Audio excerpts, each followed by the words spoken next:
Welcome to Show Money, the only show exclusively dedicated to the business of mixed martial arts. I'm Paul Gift, the economist. With me, as always, drinking that soda, we have Jason Cruz, our lawyer, and John Nash, the man who knows everyone and everything in MMA. There are two main things we have to talk about, unless Jason wants to mention something on John Jones at the end and his Starbucks. But it's the recent antitrust recent filings in the UFC Antitrust Lawsuit and Project Spearhead. And we're going to start with the antitrust lawsuit. If you don't know, maybe 2 or 3 weeks ago, there was a barrage of filings. Discovery has come to an end in that case, and we are now on to class certification, which is where it was filed as a class action and the judge needs to certify that class, or else the case is probably over. Jason can tell us a little bit more about that in a second.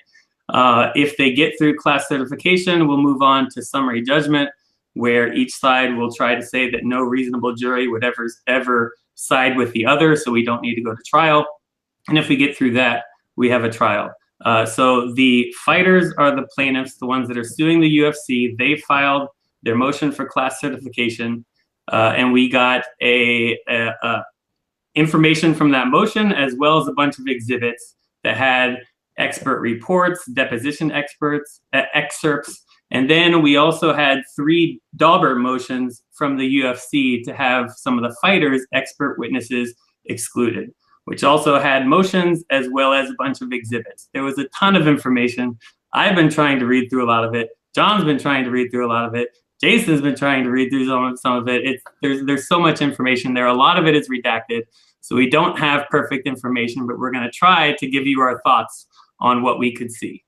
All right, let's start with you, Jason. You want to explain a little bit about class certification in Dauber? Yeah, so we will first talk about the Dauber test, which is basically a function of the court in which one of the parties.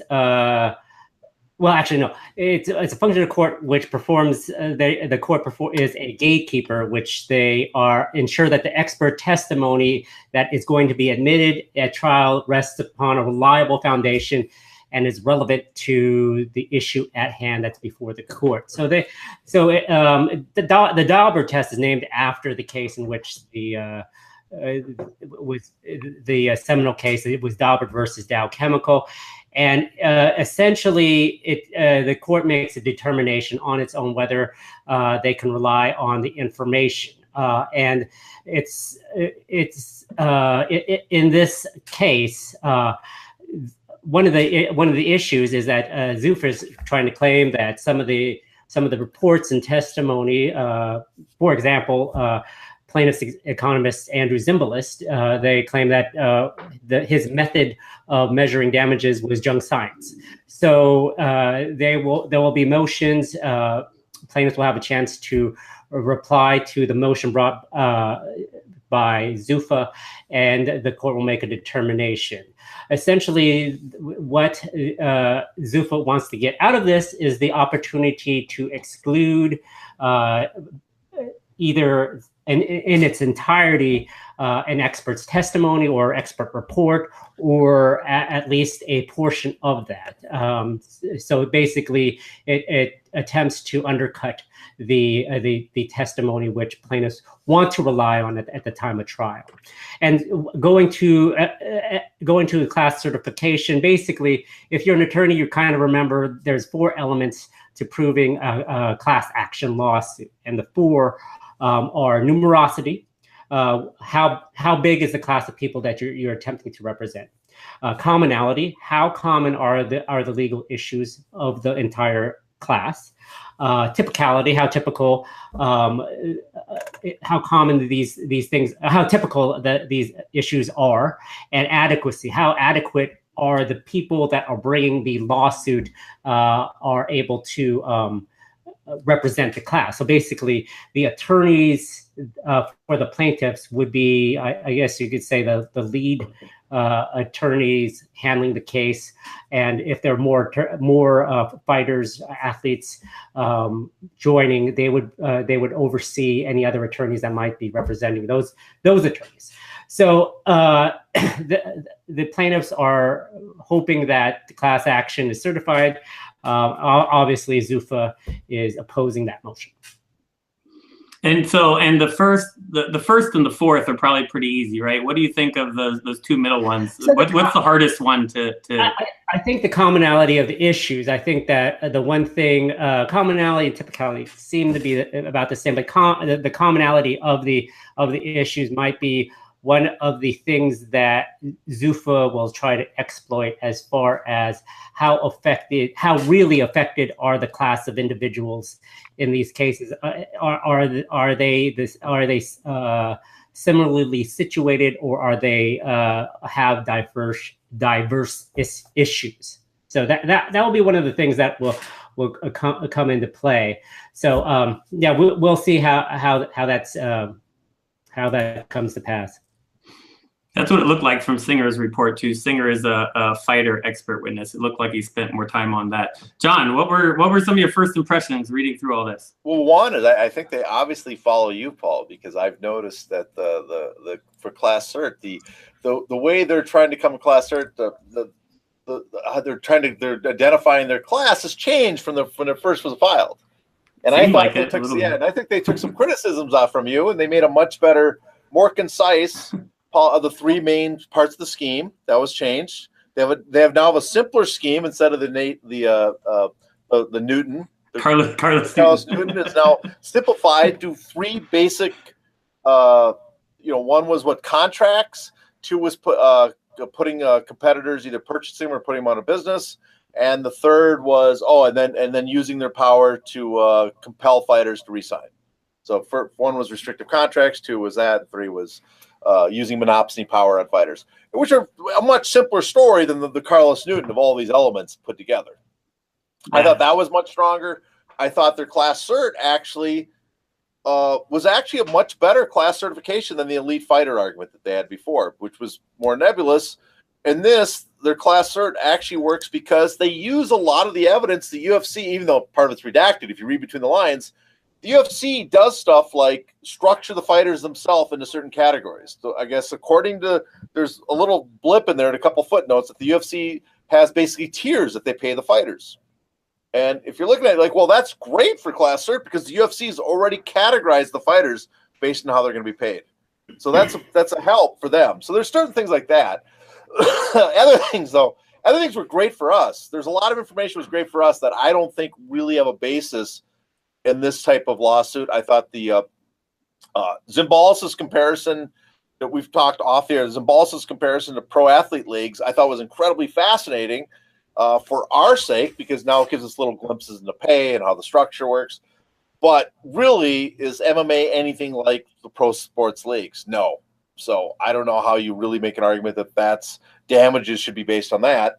The one thing going in the plaintiff's favor is the UFC apparently hired someone years ago to do that exact same thing, compare UFC fighters to the pro sports leagues, which in hindsight probably wasn't a smart decision. But I still don't see that making that really, to me, has no basis in how you would judge. The boxing part is Zimbalist. Okay, that makes sense. Boxing and MMA are much more comparable.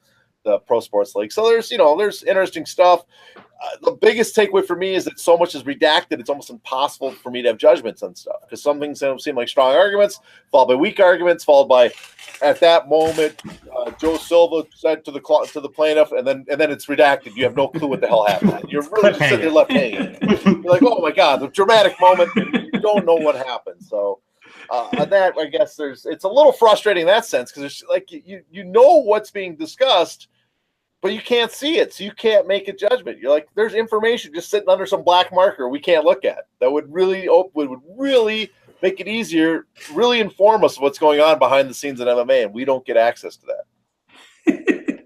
Do you notice that you see more in the footnotes? Yes, you get quotes in the footnotes that you don't get in the main body. And my theory is that someone had lost their reading glasses and didn't look down in the footnotes to redact, and so they missed that. You definitely could detective work it out and see what, and kind of piece together what's going on if you really wanted to look, because the footnotes are there. So, and just shameless plug here, there are some MMA payout citations where they get their data if you're interested in that. John Nash has, I think, at least a few citations in there, right? One of those was cited. One of those was a redaction, but they cite John's article on boxing, why boxers are paid more. Yeah. They also cite a tweet of mine. They cite your tweet. I'm like, I don't want to, nothing. Tweet is really legally binding. I do not think you can use a tweet as evidence, but that's just me. Do you remember what that was? It was something like you need 30% of fighters plus some champions to compete against the UFC. It was something like that. Yeah, it was. Oh, it's based. I mean, it's actually based on. There is some thinking behind it, but yeah, it's not. It's a tweet, for God's sake. It was talking about that you need 30% of the top 10 fighters to even have a chance to put it forth to get that way you could retain a top #1 fighter if you ever got one. Otherwise, you can't retain it because you'd fall in the rankings. But again, I'm not sure a tweet works as a. I do not think that's an official document. They're gonna bring him in for deposition. They use your stuff though. They had a lot of your stuff. They had. I think Jason was looking for the comment section from MMA Payout. I was really expecting that to make it. All right, I'm gonna go off on Zimbalist here for a second. He's a colleague of mine. He's a sports economist. I've never met him. He's actually, to be fair to him, he is one of the great sports leagues economists. Yes. Yes. And I've been going to the annual meeting of sports economists. There's a few of them, but there's a major annual one for maybe 6 years now, and I've never met him. But I think there's a high likelihood that if anyone gets dauberted, it's him.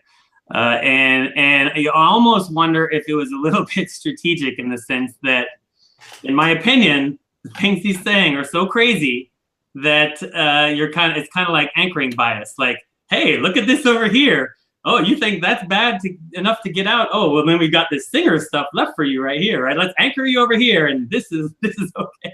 I almost feel like it was a little bit strategic because Singer, the other plaintiff's expert, does liability and damages. So just to make sure everybody's clear, if you're gonna win one of these cases, you need to win on liability first, and then damages is what matters.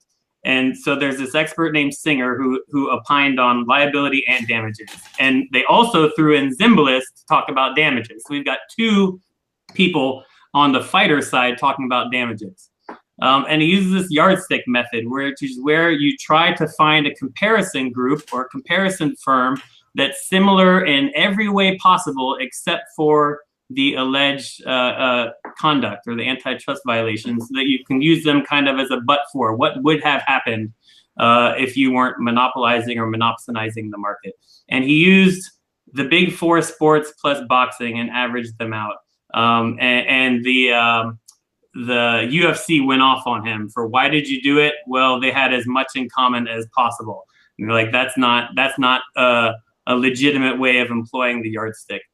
I think it's highly likely that he's gone. John's right. It had great information in there about a percentage of revenues that go to players or fighters or whatever we want to call them. Basically, Zimbalist and Singer are both using metrics called either labor share, wage share, or fighter share, whatever you want to call it. The percentage of event revenues that are going to fighters. And Zimbalist compared it to those other sports, and I think there's a high likelihood he's gone. I would be surprised if he's not gone. Singer is a different story. Jason, what did you see?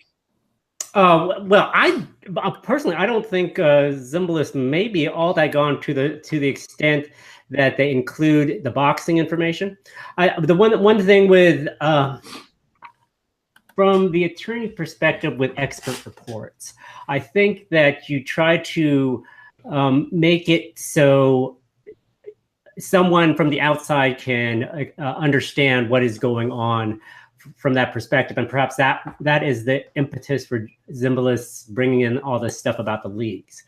And I know the boxing information was very good, but the one thing that the UFC does is try to make that argument that it's not enough information to rely upon, which is which is a viable argument, but it's always used when you are trying to exclude testimonies. You try to pick apart the reasons why something cannot fit in and appear appear in evidence at the time of trial. So I didn't think too much with I don't think that Zimbalist is gone.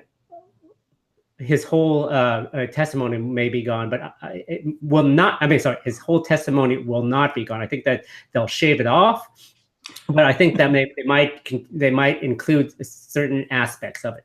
As far as the singer, it was so hard for me with a lot of the redactions. It's hard for me to formulate an opinion upon his damages report. I think the one issue, since that the plaintiffs have two economic damage experts, the UFC's next strategy would be, if we can't get Zimbalist out now on the dauber, we'll just say, hey, this is duplicitous. All you need is one expert, which is a practical argument that you can make in a motion later on. Can I ask you a legal question? Because I have no idea about it. No, I have to charge you. No, well, go ahead. One of the things that they were saying, and I had no idea what to make of this with the boxing data, was you pulled this from another litigation. If people don't know, it's from the Al Heyman antitrust litigation. It's actually data that I found combing through all those filings. See, I told you they love you. They love you. It was 2.5 years of Golden Boy financials. But one of the things that they say, and again, I had no idea what to make of it, is that you can't pull information from other cases and use it because you aren't able to vet it. You don't know exactly how it was collected. You aren't able to depose people who put it together or that kind of stuff. And I didn't know what to make of that either way. But what do you think? From basically, they're saying it lacks foundation. So that's what I think that their argument is, because it's pulled from another lawsuit, correct? So the issue is, okay, well, you have this piece of evidence. Who is going to vouch for it? Who's going to tell you, like, how? I mean, you can't just say, hey, I got this from another case. You have to bring in somebody to testify to the veracity of that actual document. So what does that mean? Well, if you got this data from Golden Boy, you're going to have to get the guy who compiled all this data to say, yeah, that's the correct stuff. You can't just go to the court filing and pull it out and say, look, I got it. You have to have some sort of foundational evidence. I mean, you have to have some foundation to introduce it as evidence at the time of trial. So that's it's basically a procedural issue type thing, but also legit if that is the argument. I had to look back at what the specific things they were talking about. But obviously that would be the number one. And number two is that, again, it would be, from a practical standpoint, just 2 years of information, which is not enough to rely upon. So that would be it. Okay. Have you met Zimbalist, John? No, I've never met him, but I used to cite him quite a bit on Bloody Elbow years ago. So, and which is because my argument, I think his basic argument, which applies, I think, to MMA, is that sports, people assume that sports athletes, they unionize, they strike, and they can that's how they get the big pay cut. No, it's free agency that drives up pay in those sports. So, and I think he's 100% right on that. I think he nails that. The other expert, who I don't think is not going to last. I'm not an expert like you guys. I don't know if I'm just speaking on my ass. Is that Guy Davis, the certified public accountant? Because he wasn't calculating damages. He was just calculating. Basically, he took what the UFC made, and then randomly added a percentage of how much more they could have paid. Would they still be viable? And then came to the conclusion, yes, we could add 21% to their pay. Fighters, 20-some% to fighter pay. Or 21, we could take 21% more of the revenue and give it to the fighters, they'd still be afloat. Well, yeah, okay, duh, they make a lot of money. We know that. That's not, so part of me wonders if there was a reasoning behind them originally, that they thought there was an argument going to go up, that the UFC was going to make the argument, oh, we couldn't do this because we couldn't stay afloat. We were and that they were presenting this as a rebuttal, and then the UFC pulled that argument, and so it was kind of useless what he was saying. But again, from our point of view, it was very interesting. I thought, even though most of it was redacted, it was interesting looking through the lines. But from making a case, the profit margins, except for the fact that I guess you could look at vast profits and say that's de facto evidence of monopoly, that doesn't quite have much to do with the case. You can't use that as evidence. So that was my thinking. So I don't know. Maybe you guys thought it was important. Maybe you thought, wow, this is really opens it all up. And this, Guy Davis. Did you see that one, Jason? I did, and I actually looked at it today, and I was just like, whoa. To be honest with you, I have a saying about expert reports. And to analogize, like Training Day is one of my favorite movies, and there's a scene at the very beginning where Jake, played by Ethan Hawke, goes into the cafe and meets Alonzo, Denzel Washington's character, and he's reading a newspaper, and Ethan Hawke stops him, and Denzel Washington's character goes, "You know why I read this? 90% of this stuff is bullshit, but 10% of this stuff is entertaining." That's what I think about expert reports.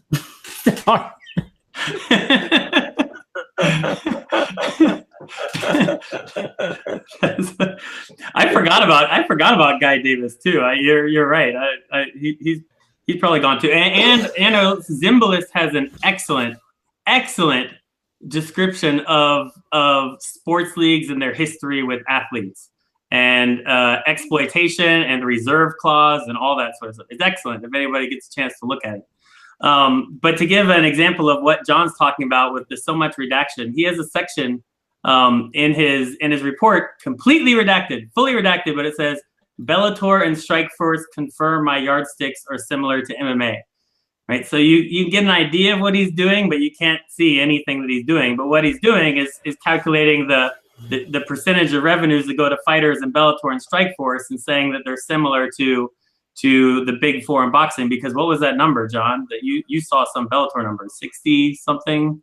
Oh, it's six. Well, no, that Strikeforce used to pay 63 to 68% of the revenue to the fighters. Yeah. Bellator is all redacted.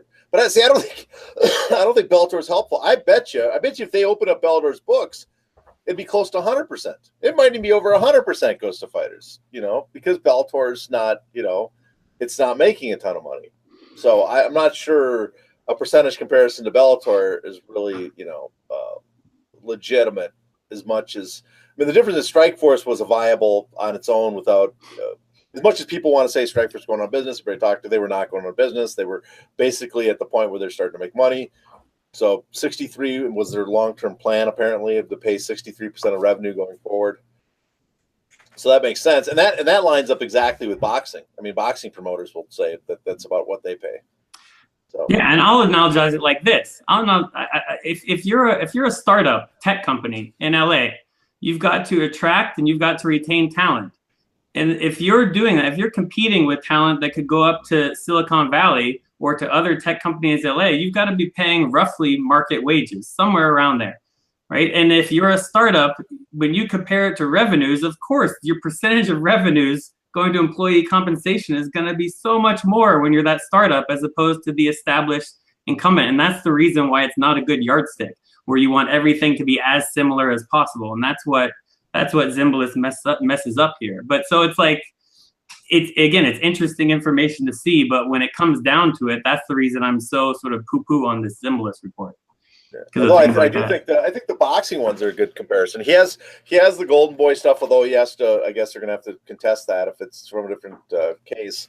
But at the same time, they did, I think, subpoena Golden Boy data from them for this case. So Top I rank. don't know what they were. They were one for Discovery. They were on the list of Discovery, weren't they? Top rank. Top rank. They did. Was it Top Rank? Or I thought Golden Boy they did too. Top rank. That's why I was so surprised to not see Top Rank in there. Well, it wasn't in there.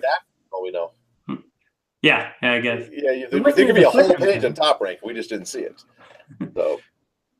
Well, not in there in the sense of like in Zimbalist report and Zimbalist damages calculation. I would have thought when I saw boxing, I was expecting, oh, Top Rank, because they subpoenaed their records. Yeah, but he did have stuff. I did see a few mentions of Arum and Top Rank in there in their quotes and stuff that slipped into the unredacted part.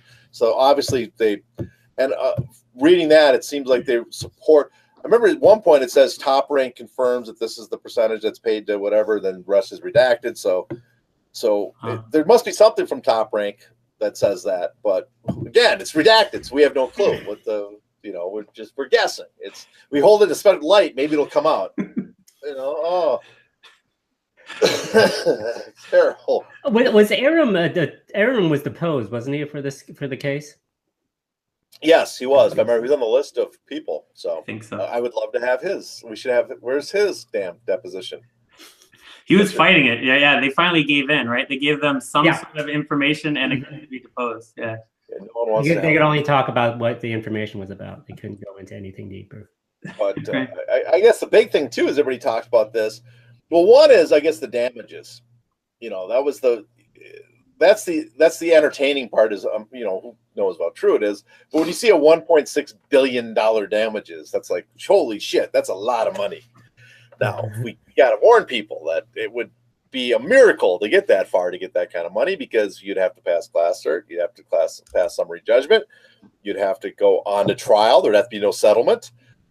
In trial, you'd have to win the trial. Then the judge or jury would have to award you $1.6 billion. So that's. But the thing is, of course, if you went to trial and the jury awarded it, that $1.6 billion would suddenly become $4.8 billion. Exactly. So that's why it's never going to get that far. No matter what. And then of course there would be an appeal, which would. But yes. to give a quick example of how settlements might work to people, I worked on a case once. I've worked on antitrust cases before. I worked on a case once where it went to summary judgment.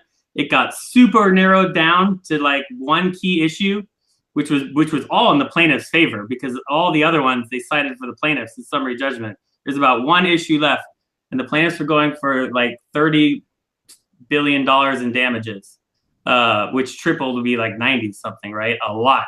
And they just got a great ruling for summary judgment, and they struck a settlement anyway and got $2 billion. Yeah, that's what I'm expecting that to happen here. That's 100% gonna happen probably. If what's the calendar on this? Let me look.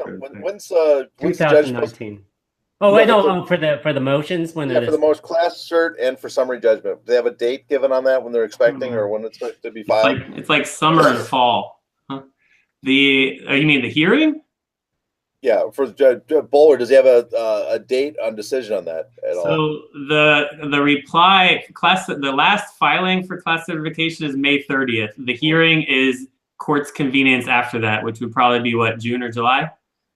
And that would be the hearing. And then summary judgment, the last reply is October 26th. So the hearing would be what, November or December or something like that? Does that sound right, Jason? I guess it depends on I guess when they get to the hearings and stuff, Bowler, it's up to the judge. So we could have, but my guess based on that, so we could actually theoretically have summary judgment and class cert floating out at the same time, that we haven't had a decision on either at the same time. Possibly. I guess.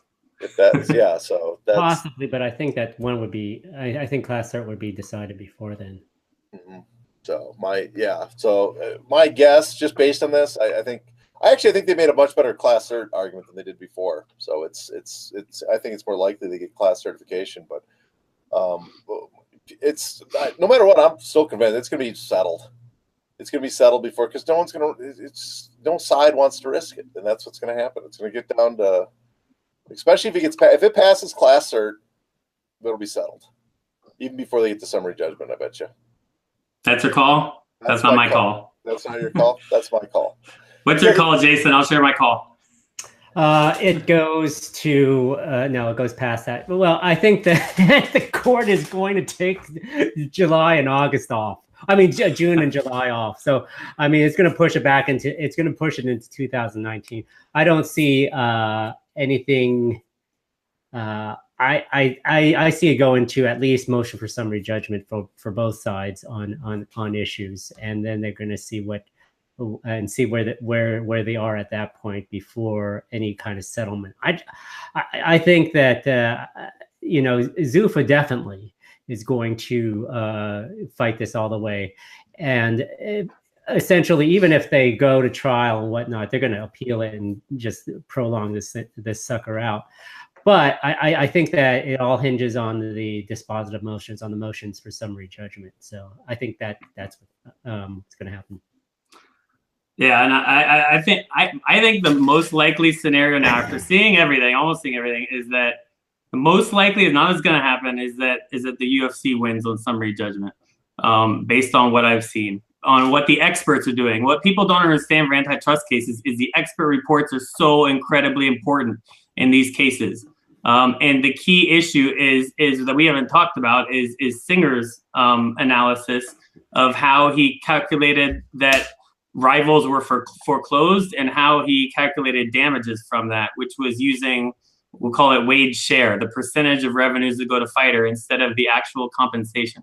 And by the way, if the UFC doesn't win on summary judgment, that would mean that there might be some merit the judge is giving to these wage shares, and I would expect a settlement then. Not necessarily a trial, because they'd be scared of wage shares if those end up being used. But that's why I think they're going to settle before summary judgment. I think it's going to be a minor. The thing is, they're going to settle for, like, let's say anything under 100 million is a huge win for the UFC. 100 million, people are like, oh, they got 100 million, what a big win. 100 million's what, 15 million a year during the period that it took place. 15 million a year, starting in 2019, they're going to be making what, 400 million a year in revenue, and not revenue, earnings. 15 million expenses, we get 400 million a year. I guess I'm willing to pay that. That, to me, that's their argument. That's the cost of expense of business is our business structure. We don't have to worry about it if we just pay 100 million every 7 or 8 years. I agree with you, but I suspect as long as you think you have a reasonable likelihood of coming on top, you don't want to give people an incentive to keep doing this stuff to you. That's my guess. But again, every 7 or 8 years, let them do it. If this is the damages are going to be about 100 million, let them do it. And then you can probably get that after summary judgment. And then you can keep, yeah, but the problem is after summary judgment, they're looking at, they might go, shit, now the guys won't settle for 300 million. Possible. So that's the problem. So in your experience, Paul, with these cases, and I've shit on the expert reports, I realize that, but are these things usually handled out after the expert reports are sent out, or Yeah, absolutely. Oh, I mean, I was part of the team that would work on the expert report. So if it was before, we wouldn't really be doing that as much, right? But I found I recall a lot of settling after summary judgment, but I could be wrong. But the main issue that I'm going to get nerdy for 1 second just to explain to people what's going on. The idea here is that when economists want to look at whether wages are being suppressed, they run these things called Mincer regressions, which is looking at how absolute wages are affected by other factors, right? And Singer wrote something about this in 2015. So a few years ago, on the most recent wage suppression case, which was high-tech employees, Apple, Google, Intel, and others were alleged to have gotten together, kind of, and colluded to not poach each other's employees, not cold call them. And when you do that, you're tamping down on demand for employee services, which would lower their wages from what they otherwise would have been. So it wasn't like this UFC case because it's collusion, whereas UFC is a single company. But it was the similar idea in that this conduct is happening and it's supposed to lower wages from what they would have been. So he wrote something about this. It's in the antitrust source, February 2015. You can go online and see it. And it was called the do's and don'ts of whatever, this situation.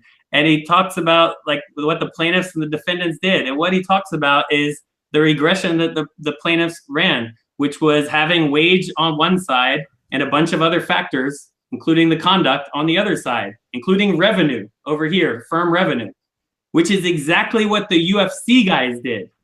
So now that he's the paid expert witness for the fighters, and if you run that type of regression, it's not going to go your way. He says, this revenue that I was just talking about being over here, I'm going to put it over here and put it on the denominator of the other side. and it changes the whole thing. It goes from 0 damages to $1.6 billion. But he was writing about it happening the other way, and you're like, oh my God.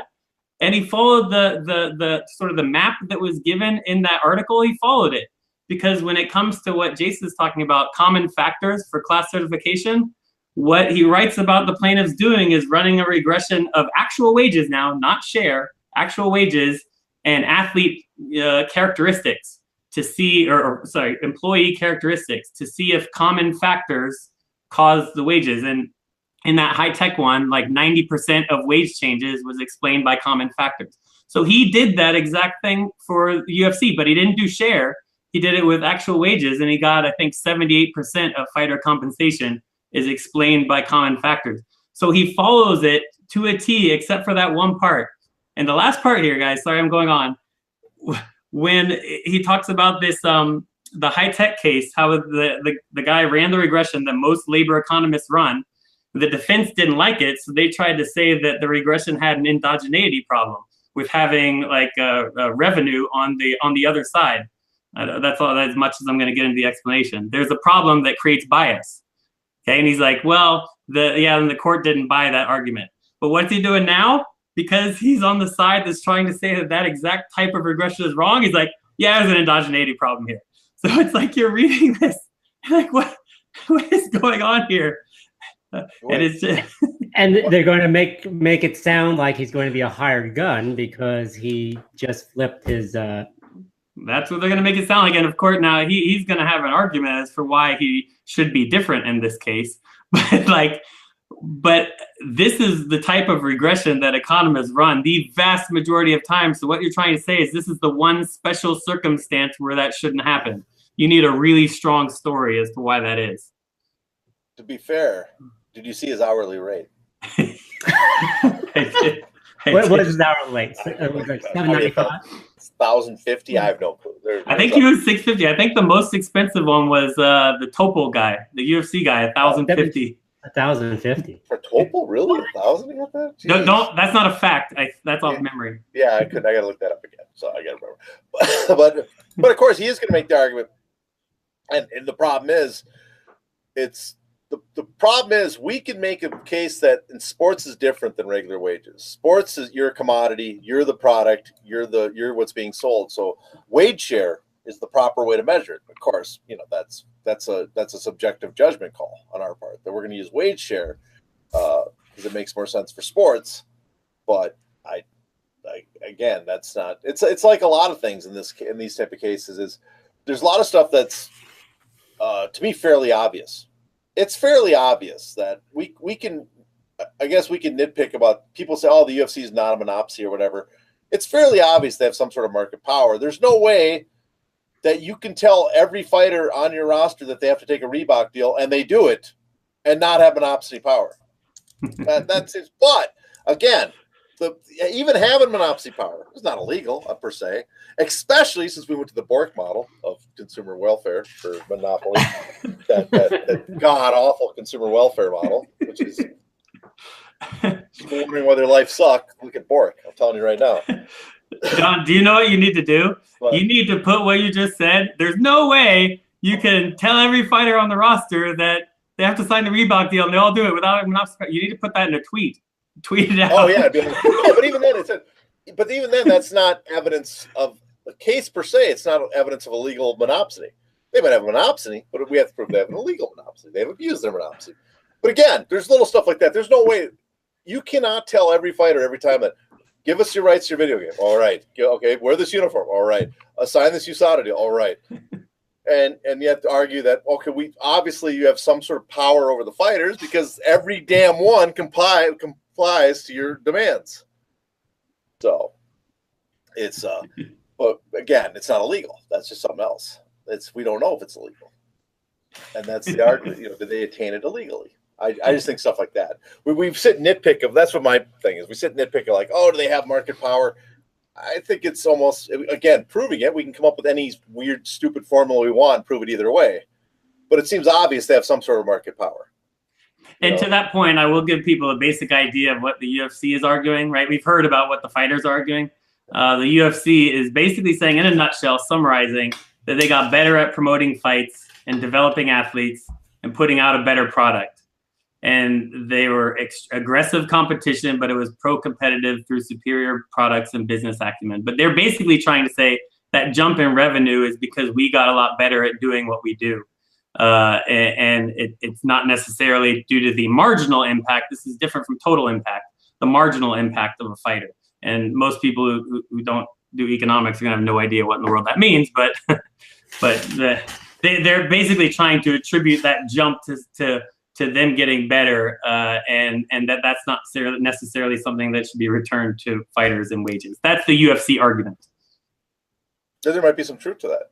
They might. I mean, I think part of it's just their brand. The argument too is the UFC did a brilliant job of cementing them place number one by acquiring Pride, Strikeforce, and basically making the UFC titles the only titles that matter. So, okay, so they have the only title. I mean, in a weird way, here's you ask why does no one want the boxing model in MMA?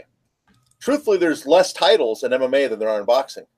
There's 17 sanctioning bodies that are regulated by the ABC in America. There's 50 promotions offering their own MMA titles. There's a much more MMA titles than boxing titles. But in MMA, in boxing, people get confused because there's 4 main boxing titles: IBF, WBO, WBC, WBA. So there's 4. In MMA, there's only the one title. What's the one title? UFC. So de facto, right there, UFC, if the UFC title is the only title that matters, basically the UFC has a monopoly on the title. The question, though, is there anything illegal about having a monopoly on a title? It's your title.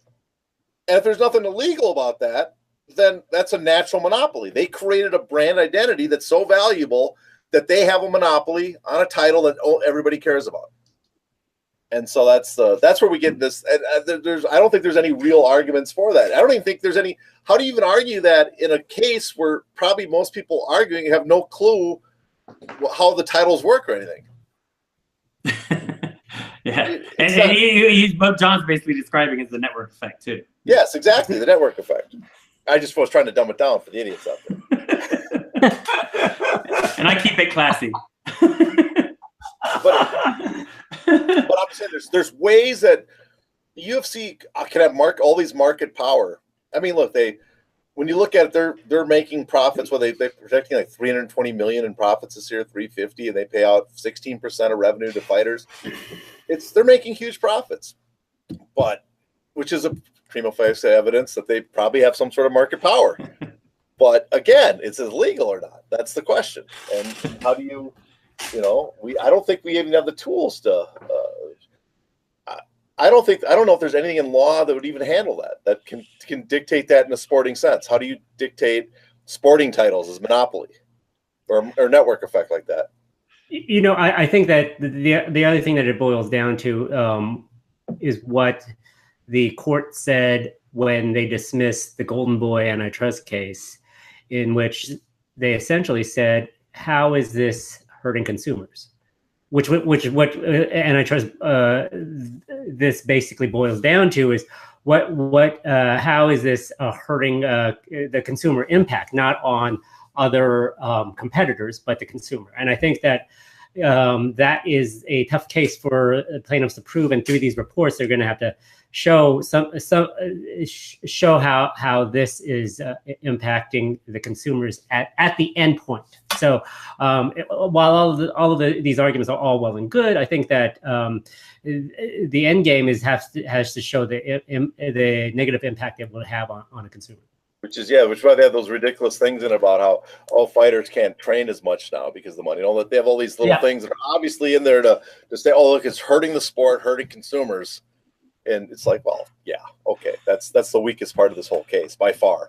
But of course, they have to go out of their way because you have to show damage to consumers. Because again, we've come up with a terrible system in America where we've abandoned the traditional antitrust case law in favor of the Bork consumer welfare model, which has devastated our industry in America and the labor force. I think it's a lot of evidence of that. I don't think that's almost even questionable. It's like the people that used to say that the Chinese opening of Chinese trade didn't hurt American workers.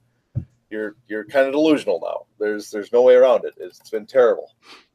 To make you feel a little bit better, well, kind of a little bit better. I don't know if it'll apply to this case. It does feel like there's starting to be more discussion in the antitrust community about monopsony power and how that should be addressed in antitrust. Because to give people an idea, basically what they're getting at is you have to show consumer harm, which is in the output market, what you're selling.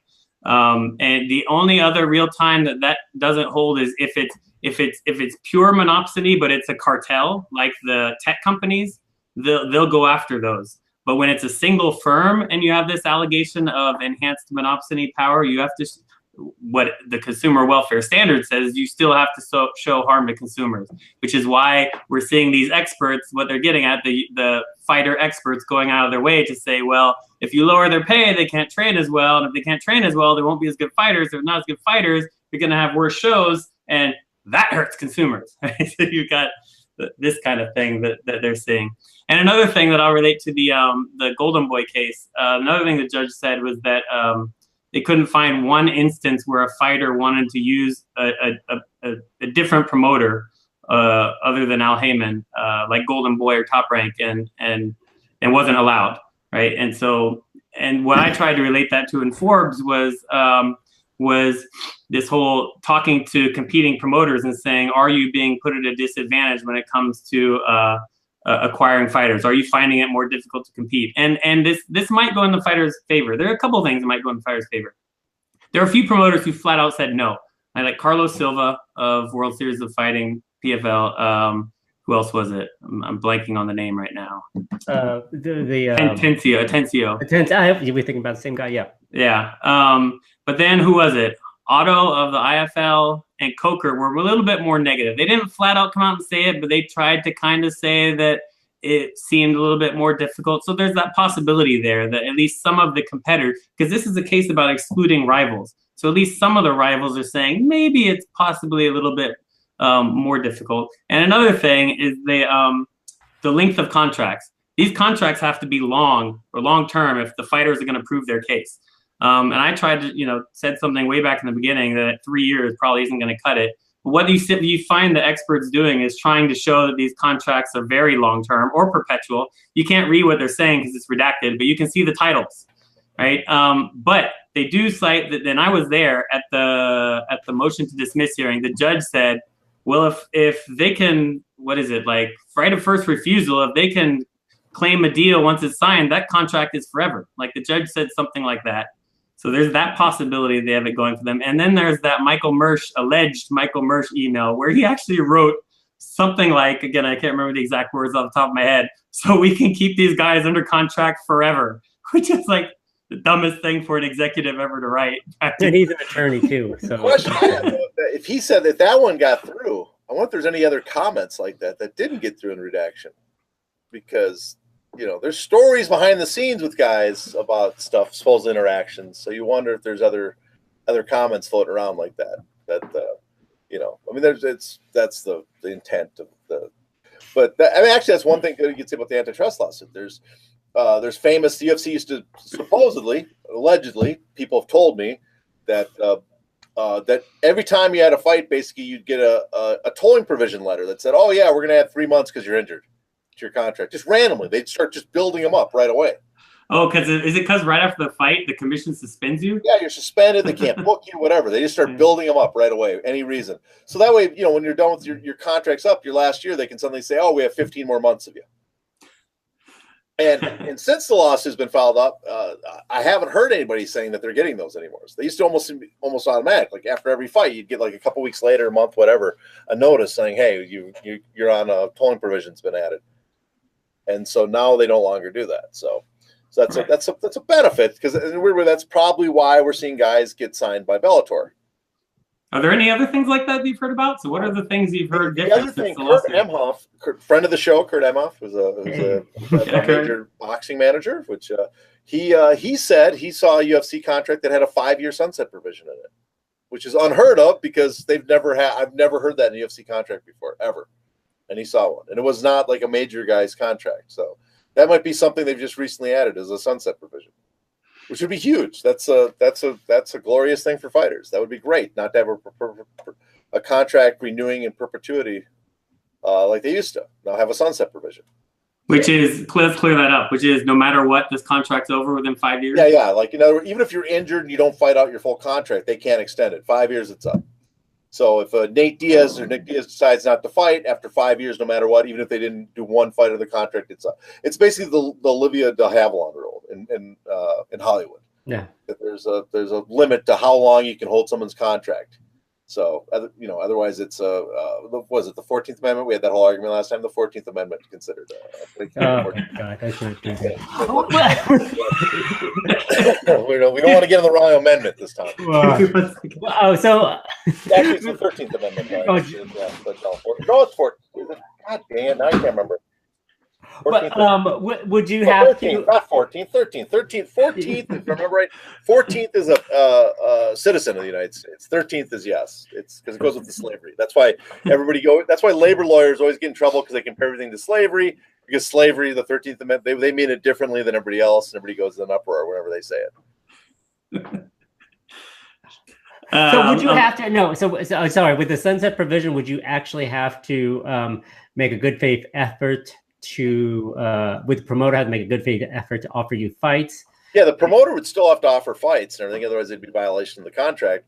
The sunset provision is just that after for both parties, that after a time, it can no longer be extended beyond a certain point. There are probably options in it, whatever. The contract might only be for 3 years, but 5 years is the maximum with the tolling provision and stuff that it could extend past.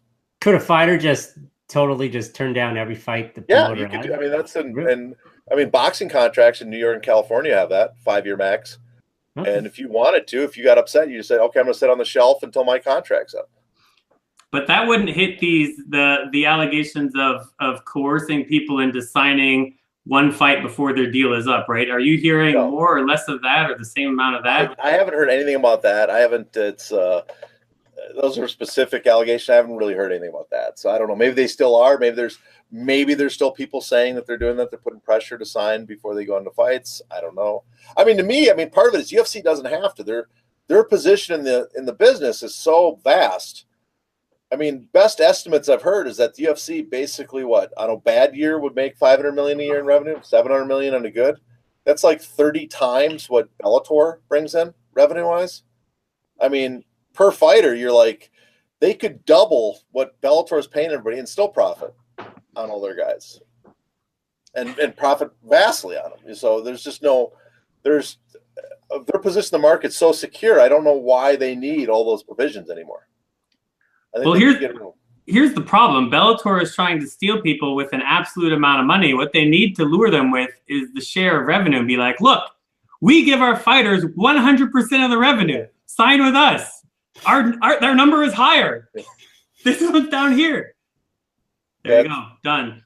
You're welcome, Coker. I wonder what whoever's manager agrees to that should be fired immediately. We're going to give you 100% of our 0%. So that's it. But it's interesting too. One of the big things too coming out of is what was it in the Blair one? They blamed the fighters. The UFC expert blamed the fighters themselves for why they're not making so much because they didn't have a union. Oh yeah, that was which everybody made a big uproar. Like, oh my God, they're basically taunting you because you don't have a union, and which is kind of fitting because that's the tweet that the new union effort Project Spearhead ran with. Exactly. So is Project Spearhead the one? Is this the different than all the others? PFL or PFA is gone with Boris. Are they gone?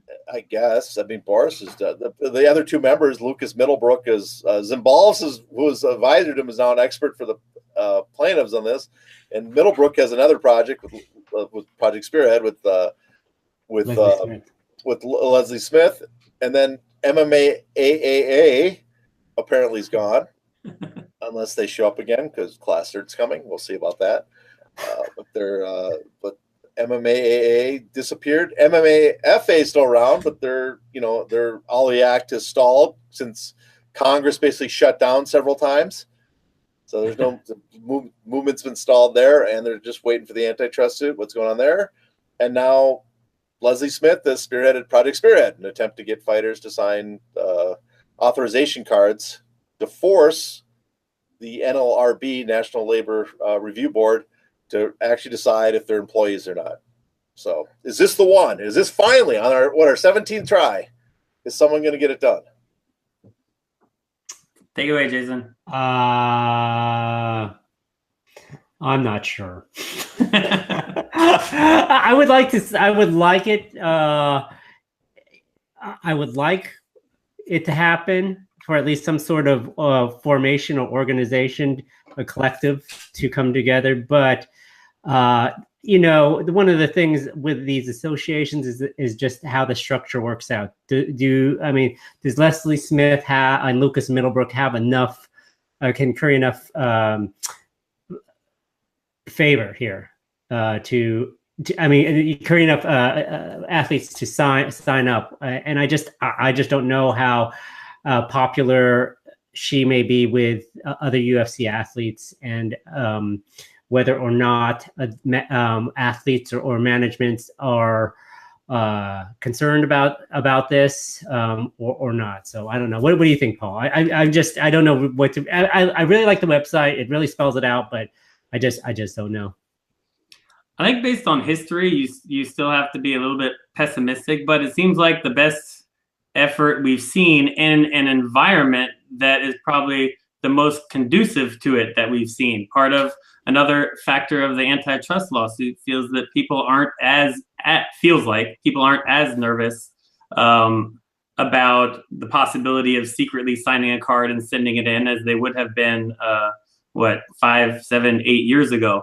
So in that sense, it feels like it's the best possibility for it. But based on history, I don't know how you could be incredibly optimistic about it yet. Although John and I always have a difference of opinion on this, that I think for fighters' long-term gain, unionization is the way to try and go, as opposed to Ali Act or antitrust lawsuit.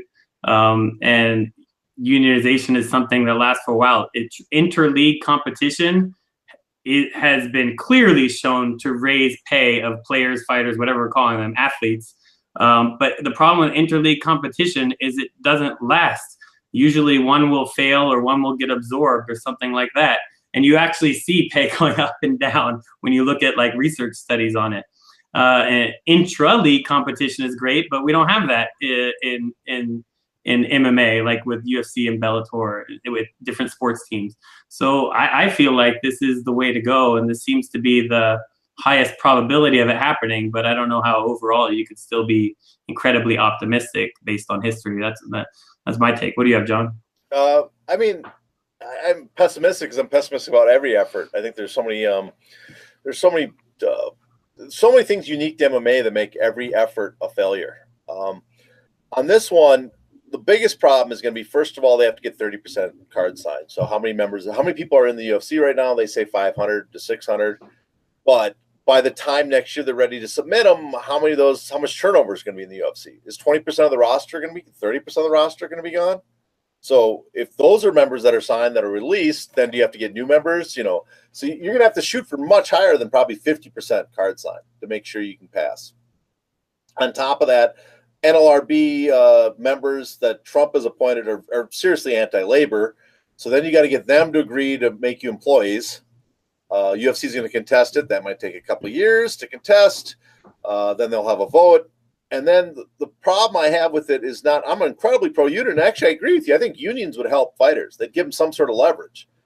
The problem I have with it is people expect a union to turn MMA fighters into what other sports leagues have. And other sports leagues, like the 50%, cut of revenue, the other sport leagues have those because there's free agency. There's 30 teams competing. I don't see how you negotiate with one monopoly power and say, yes, we want a cut of the revenue, and have them basically say, no, this is what we're going to give you. There's certain things they'll cave in on because they'll want to keep the show going, but they're never going to give, the pay raises are never going to enter into the level that other pro sports athletes get, because the other pro sports athletes, they can decertify the union and then sue the NBA for antitrust violations because the league functions on antitrust violations. They have a draft. You're forced to play for a team that selected you, which is a complete restraint of trade. They have salary caps. They have restraints on restrictions on where athletes how they can become free agents. All these things that are there for parity in the league are just complete violations of antitrust and restraints in trade. And because the league needs those to survive, they give the players 50% of the revenue, so they agree to it. So, hey, let us do this, and we'll give you 50% of the revenue. That's how it works. It's not going to do that. They're not going to be able to do that in MMA. The problem with the association and the Ali Act is, yeah, you can make the Ali Act and have an association enforce the Ali Act and use antitrust to prevent the UFC from having restrictive contracts. But there's two big problems with that. One is, I think the majority, forget the fans. Fans don't matter, like Marvin Miller said. They should have no say in athletes, how that athlete's work does. But basically, fans prefer one promotion, the UFC. But I think worse for association guys is a majority of fighters prefer the UFC being the one league. If you listen to, like, what was it, Emmett versus Stevens in the little promo, Emmett's big thing was, my dream was to make the UFC. If all you care about is making the UFC, right there, but that's the UFC has a lot of leverage over you. You can't. How can you make competition if all you care about is fighting in the UFC? That means you don't. There's no way to build competition because you're only interested in being in the UFC. And on the second big problem is a free rider problem. Who's going to join an association? And association is great because they can represent. They can represent fighters on lawsuits. There's a right of action on the Ali Act. So an association has standing for those fighters. They could sue on your behalf. But what fighter is going to pay to be in an association if the association would do it for free anyways? So now it's going to be a free rider problem. Every fighter is going to sit around and not want to submit fees to the association because they expect it to do it for them anyways, or someone else will do it and set the precedent. So you're screwed. And both ends, you're screwed. That's my pessimistic point today. It's a good point. When you're young, when you're young, you just want to get in there. When you're old, you start caring a lot more about money and your health, and then you don't matter as much in terms of at least your fighting skill. What was I gonna say? I had something I was gonna say and I totally forgot it. I went too long. I'm sorry. Jason, go off on John's rant. Tell me how wrong I am. Tell me how wrong. No. I actually agree with everything you say. I don't have anything huge to add about it. I mean, the pessimism does prevail simply because they haven't been able to do it. And it feels like this is the next run up the hill, and then the stone rolls back down, and you have to start off all over again. So at one point they will. You see, I'm making a analogy here. At one point, they will push the boulder over on the hill. That doesn't even make sense, but you get what I'm saying. It'll get there eventually, is what you're saying. They'll get there. They'll get there eventually. But yes, it just seems like there's a lot of great starts and stops, and this is the latest good start. But they'll need to gain some more momentum here. But the story of Sisyphus is he never gets the boulder to the top of the hill. Yes. So exactly. that's when you use that analogy of Sisyphus, it means you will always fail to get to the top. There was double meaning. That could. Yeah, I was going to say Sisyphus, but I was afraid I was going to say syphilis. So. Which is a completely different analogy. That's completely different. But I mean, it does explain too. Is like people wonder like why are some Leslie wants to push through the Project Spearhead and get employee status and get a union, and so does Trajan.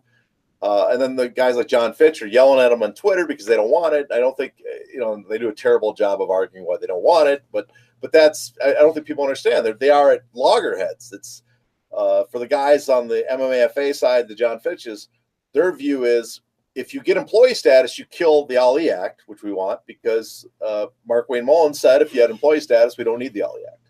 So that's gone. And if you get a union, now you have a CBA, which makes immune to damages the UFC during the duration of the CBA. Mm-hmm. And because the UFC is not a league, you can't, at the end of that CBA, you can't use the antitrust violations to force the UFC to start behaving a certain way because it's not a league. They don't really need those antitrust exemptions to operate. It's the damages that you'd want to get them to change their behavior. But if you've eliminated the damages, you can't get them to change their behavior because you can't sue them for damages. If I was going to get union status, I would take that over antitrust in a heartbeat, given that the UFC is not a league and given that they're a single entity. But let's do the ifs. If they voted in for the union, if it got certified by the NLRB, if you went to court and you got it enforced, and you actually have to collectively bargain with the UFC now, I don't think you need the threat of decertifying and doing antitrust. This is a star-driven league. That's something, the star-driven sport. To me, that's something that's been clearly shown over the years. And if everybody is on board with that union, including your stars, if you walk away in your lockout, you don't necessarily have to sue for antitrust. You're just saying, hey, this time is going by and you're not making money. And you can bring in other people, but they're not stars. And you are going to feel that. But here's the question: what's going to drive up that star salary? In other words, what's going to drive up that star salary? You're expecting every fighter to go on strike until they start paying the stars a certain amount of money. No, well, I don't know what the deal would be, but that's the question. I mean, the star salary, the big money in Hollywood, it came about when the studio system was broken up and guys could go. The studios competed for their salaries. That's what celebrities, stars' salaries went up, skyrocketed. In NBA, Major League Baseball, football, free agency, unions helped. If you look at baseball, in '67 they formed a union. By '75, wages went up 50%. That's like 6% a year annual compound. That's a big increase every year in salaries. But when they broke the reserve clause in '75, over the next 5 years, they had about a 30 to 40% increase in salary per year. Not together. So who broke the reserve clause in baseball, John? Kurt Flood. No, well, it does actually fail. The union. But the union's purpose is to preserve free agency. That's what they're suing for. Who's your free agency when you're dealing with just the UFC? I understand. We're not going to negotiate with Ariel, so I get to go to negotiate with Dana White. There's our competition. But bilateral negotiation with these two groups would be better than all these fighters on their own. That's all I'm getting at. It'd be better than on your own. Especially when you have the threat of stars in that group. That's all I'm saying. But what would be better than that is have a couple competing promotions that could actually compete with them. That would even be better. But can we get a couple competing promotions? But those are always going to be temporary. That's what I'm saying. They're never going to last. Well, that's why I don't want to say that's right now. That's the argument behind the Ali Act, is they want to take the titles away from the UFC, that they can always regenerate new competition because the titles are separate. And so even if other promoters go out of business, the fighters themselves can become their own promoter if they want. Right. Yeah. The UFC is always going to be competing with someone because they want to control the titles. That's the argument behind the Ali Act. Right. My point on that is always that I think it's just so highly unlikely that the structure of the sport will be blown up like that. But I agree that that's the heart of the Ali Act. Yeah, I mean that's the thing. I mean, fighters sit around and they look at. I'm just saying, when the fighters look around and sit and look at NBA, NHL, and they think, "Oh, we could be like that." No, you can't, and you can't because it's one owner, the UFC. I mean, look, if they have negotiate, let's pretend we're going to be negotiations. You guys are the union, and I'm the UFC, and you guys put together and you come at me with your package. What do you guys want? What do you want? Tell me what you want. I'm forced to negotiate with you because you got a union. Jason, who are you? What manager are you? All right, let's pretend you're Ali Abdelaziz. Oh yeah.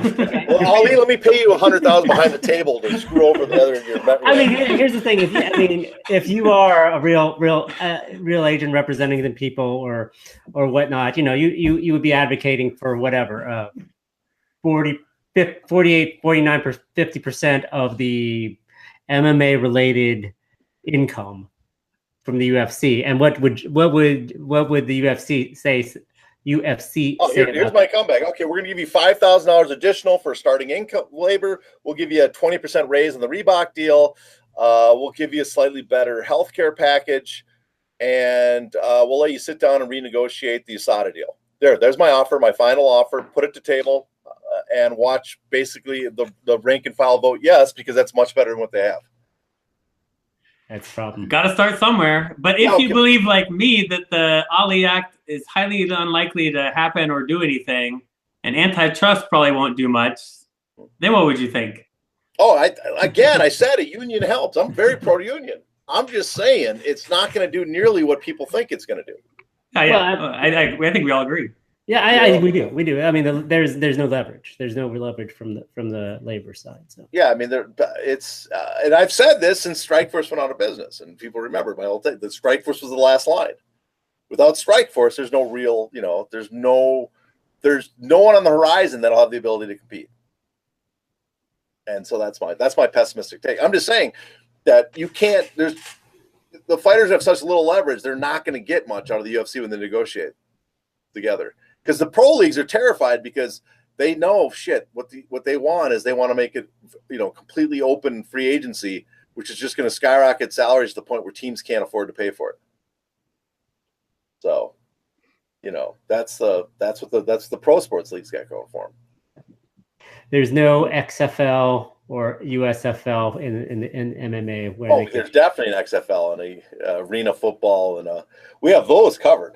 What do you have Bellator as? I mean, they have top-notch talent sprinkled amongst it, but I mean, I don't want to rag on it, but you think about what does UFC still have 80-85% of every top 10 fighter according to Fight Matrix, and Bellator has what 10%? Probably. In UFC revenue, if you look at it, it's anywhere from 500 to 700 million a year. 500 if they have a terrible year, 700 if they have a good. And Bellator's is, I'm best estimates I've heard, it's like 1/30th that. I mean, that's just there's no way to, that's not Bellator's an option, but it's not competition, And minor leagues. Someone's been reading reports, ladies and gentlemen. Well, I would say minor league. I don't like the term minor leagues because you could say Gegard Mousasi is a major league fighter. Absolutely. You could put Rory McDonald in a few major title fights, but there's a limit to what they can do. They only have a handful of guys. And I have to admit, I am really looking forward to the possibility of Fedor versus Chael. That's one of their more pre-show fights that I would love to see. Yeah, I would love to see it.